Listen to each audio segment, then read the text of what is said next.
Look at this. Dr. Kim Dong-hyun didn't bother lowering his voice as the new nurse walked past the doctor's station. The black woman in navy scrubs moved with quiet efficiency, checking patient charts, but the senior surgeon's smirk was impossible to miss. They're hiring anyone these days, he continued in Korean, assuming she couldn't understand. The three resident doctors around him snickered. American nurse. Probably couldn't make it in a real hospital back home, so she comes here to play pretend. Victoria Hayes kept her face neutral, continued walking. She'd heard worse. 20 years in medicine, 12 as one of the world's top cardiac surgeons, had given her thick skin. But that was a lifetime ago, a different identity ago. Dr. Kim, one of the younger residents said nervously, maybe we shouldn't. What? She doesn't speak Korean anyway. Kim leaned back in his chair, arms crossed. Besides, Gangnam Severance is a premier institution. We have standards. And she looks like she just graduated nursing school last week. Victoria was 38, but her smooth dark skin and petite frame made people consistently underestimate her age and her expertise, which was exactly why she'd chosen to disappear into nursing 5 years ago. Then the emergency alarm sounded through the hallway. Medical emergency! VIP suite! All available staff! Victoria's head snapped up. VIP suite, 8th floor. She was already moving before the doctors even stood up. Victoria took the stairs, faster than waiting for elevators, and reached the VIP suite within seconds. A man in his mid-40s sat on the edge of his bed, breathing rapidly, his face flushed red, clearly in distress. Two nurses stood nearby, uncertain. What happened? Victoria asked calmly, approaching the patient. He said he feels strange, can't breathe properly. His face is swelling. Victoria's trained eyes took in everything instantly. Swollen lips, hives appearing on his neck, rapid, shallow breathing. Classic allergic reaction. Severe. Did he eat anything recently? Victoria asked, already checking his vital signs. The meal service just left. He had shrimp. Allergic reaction, Victoria said firmly. Likely anaphylaxis. We need epinephrine immediately and call for the emergency response team. One nurse hesitated. Shouldn't we wait for the doctor to? There's no time. His airway is compromising. Get the emergency medication kit, now. Her calm authority cut through the confusion. The nurse ran. The door burst open. Dr. Kim Dong-hyun walked in with his residents, irritation on his face. What's going on here? And why is a nurse giving orders? The patient is having a severe allergic reaction, Victoria explained steadily. He needs epinephrine. Kim glanced at the patient dismissively. I'll assess that. Step aside, nurse. Doctor, his symptoms are progressing rapidly. I said step aside. Kim moved to examine the patient slowly, methodically, asking questions while the man struggled to answer through his swelling throat. Victoria's jaw tightened. Every second mattered. The patient's breathing became more labored. His lips were turning a concerning shade of blue-purple. Dr. Kim, Victoria said urgently, he needs epinephrine right now. I'm the physician here, nurse. I'll decide the treatment plan. The nurse returned with the emergency kit. Kim took it, moving with frustrating slowness, still questioning the patient about his medical history, while the man gasped for air. Victoria made a decision. With respect, doctor, this is anaphylaxis. The protocol is clear and immediate. She reached for the epinephrine auto-injector in the kit. Kim's face reddened. How dare you? But Victoria had already administered the injection to the patient's thigh. Swift, precise, proper dosage. You just committed a terminable offense, Kim shouted. You administered medication without a physician's order. Security. Victoria ignored him, monitoring the patient, watching for the medication to take effect. Someone get me his complete allergy history and prepare a steroid to prevent secondary reaction. You're fired! Kim was practically shaking with rage. I'm calling administration right now. Then the patient gasped, a deep, relieved breath. The medication was working. Color began returning to his face. The swelling started to reduce. The patient's eyes opened, focusing on Victoria with sudden recognition. Victoria? His voice was hoarse but shocked. Dr. Hayes, is that really you? The entire room went silent. 5 years earlier, rural Philippines, medical mission. Dr. Victoria Hayes stepped out of the mobile clinic, wiping sweat from her forehead. She'd been in the Philippines for 2 months with an international medical charity, providing cardiac care to underserved communities. Dr. Hayes! One of the local coordinators called out. Emergency! There's been an accident on the mountain road. A vehicle went off the side. They're bringing survivors to us. Victoria's heart rate stayed calm. It always did in emergencies. How many? 3 passengers. One is in critical condition, head injuries and possible internal complications. The clinic wasn't equipped for major trauma, but it was all they had. When the patient arrived, a Korean man in his 30s, unconscious with a serious head injury, Victoria knew she was facing a difficult case. The nearest proper hospital was 3 hours away. He wouldn't survive the journey without intervention. We need to stabilize him here, Victoria decided. Get me whatever imaging equipment we have. I need to assess the brain swelling. Her colleague, an older Filipino doctor, looked worried. Dr. Hayes, we're not equipped for neurosurgery. If you make a mistake, then he dies either way, Victoria said calmly. But if we do nothing, he definitely dies. Let's give him a chance. She spent 6 hours carefully managing his condition, reducing the brain's swelling with the limited resources available, monitoring every vital sign, making micro adjustments that the textbook said couldn't be done outside a proper hospital. When Lee Tae-jin woke up 18 hours later, the first thing he saw was Victoria's calm face. You're awake, she said with a gentle smile. Welcome back. Who are you? Dr. Victoria Hayes. You were in an accident. You're going to be okay. He grabbed her hand weakly. You saved my life. I just did my job. No, he said with certainty. You did something extraordinary. I owe you everything. 2 weeks later, Victoria received news that would change her life. The charity organization was shutting down due to funding issues. Dozens of similar clinics would close. Thousands would lose access to care. Victoria felt the weight of helplessness crush her. She'd saved one man, but she couldn't save the system. She left medicine shortly after, burned out and broken. Present day, VIP suite. You disappeared, Lee Tae-jin said, his breathing now steady as the epinephrine worked.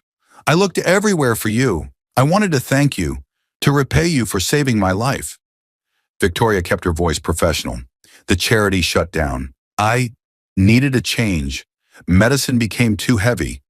That was the gentle version.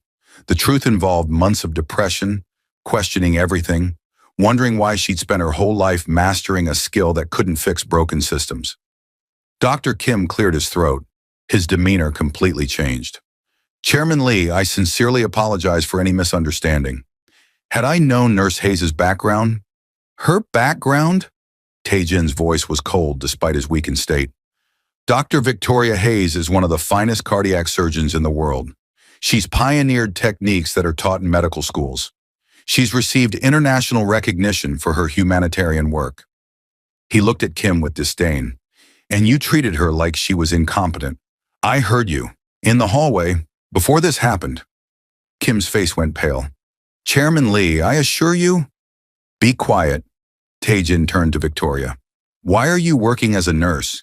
You were brilliant. You still are. Because being brilliant wasn't enough, Victoria said quietly. I got tired of watching good people suffer because of broken systems I couldn't fix. What if you could fix them now? 2 hours later, Lee Tae-jin was stable in a private recovery room. Victoria had supervised his care personally, ensuring every detail was perfect. Dr. Kim Dong-hyun waited outside nervously. When Victoria emerged, Kim approached with a forced smile. Dr. Hayes, I had no idea about your impressive credentials. Had I known, you would have treated me like a human being? Victoria's voice was calm but pointed. My credentials shouldn't determine whether I deserve basic respect, Kim stammered.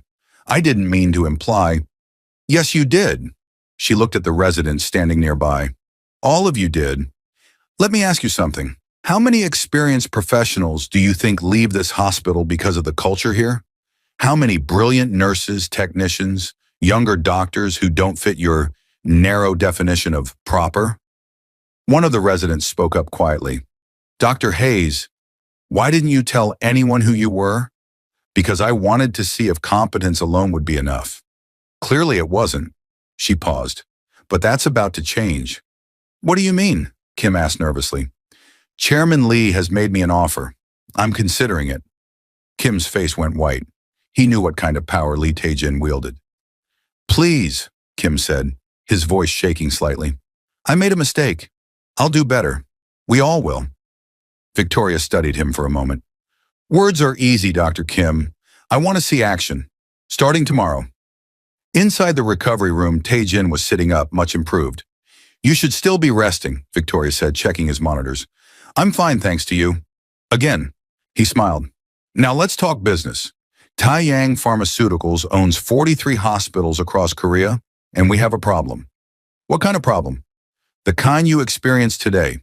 Talented people being overlooked, dismissed, or driven away because they don't fit traditional expectations. It's inefficient, it's wasteful, and frankly, it's costing lives. Victoria sat down. And you think I can fix this? I think you're the only person who can. Become my chief medical officer. You'd have complete authority over medical staffing, training, and hospital culture across all our facilities. Reform the system from the inside. Tae-jin, I left surgery because I was burned out. Taking on 43 hospitals sounds like the opposite of healing. Or, he said gently, it's the difference between saving one person at a time and saving thousands by fixing the system itself.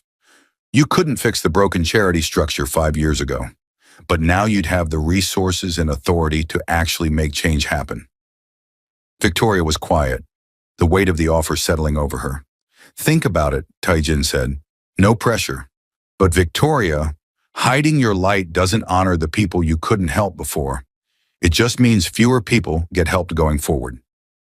Victoria left the hospital that evening and walked along the Han River. Seoul's lights reflected beautifully on the water as she wrestled with Tae-jin's offer. Was she hiding, or was she healing?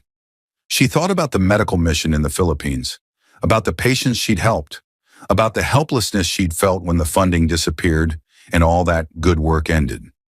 She'd become a nurse because it felt simpler, smaller stakes, less responsibility for systems she couldn't control. But today, when that emergency happened, she hadn't hesitated. She'd stepped up, and she'd saved a life despite the obstacles. Her phone buzzed with a text from an unknown number. Victoria, it's Tae-jin. Before you decide, I want you to know something. After you saved me, I started a foundation. We've funded 52 medical clinics in underserved areas, trained 3,000 healthcare workers, provided care to over 100,000 people. I did that because you showed me that one person can make a massive difference. Imagine what you could do with real institutional power. Think about it. TJ. Victoria stared at the message. 100,000 people. Because she'd saved one man who then used his resources to multiply her impact. What could she do if she had those resources herself? She thought about all the talented nurses, young doctors, and medical professionals who'd been dismissed or discouraged. All the patients who suffered because of rigid, outdated systems. Maybe it was time to stop hiding. 1 week later, Victoria walked into Gangnam Severance Hospital wearing a tailored navy suit. Her new ID badge read, Dr. Victoria Hayes, Chief Medical Officer, Taeyang Medical Group. Dr. Kim Dong-hyun froze when he saw her approaching. Good morning, Dr. Kim, Victoria said pleasantly. I'd like to schedule a meeting with you and your department heads. We'll be implementing comprehensive changes to hospital culture, training protocols, and staff evaluation systems. Kim's voice was uncertain. Of course, Dr. Hayes, whatever you need. Excellent. And Dr. Kim, that nurse you were mocking last week, the one you assumed was unqualified, she's actually a former head nurse from Massachusetts General with 18 years of critical care experience. I've promoted her to the Director of Nursing Excellence. You'll be working closely with her. Kim's face showed a mix of embarrassment and resignation. I understand. I hope you do, Victoria said, her voice kind but firm. Because this isn't about punishment. It's about building a culture where everyone, regardless of their background or how they look, has the opportunity to contribute their talents fully. Are you willing to be part of that change? Kim took a deep breath. Yes, I am.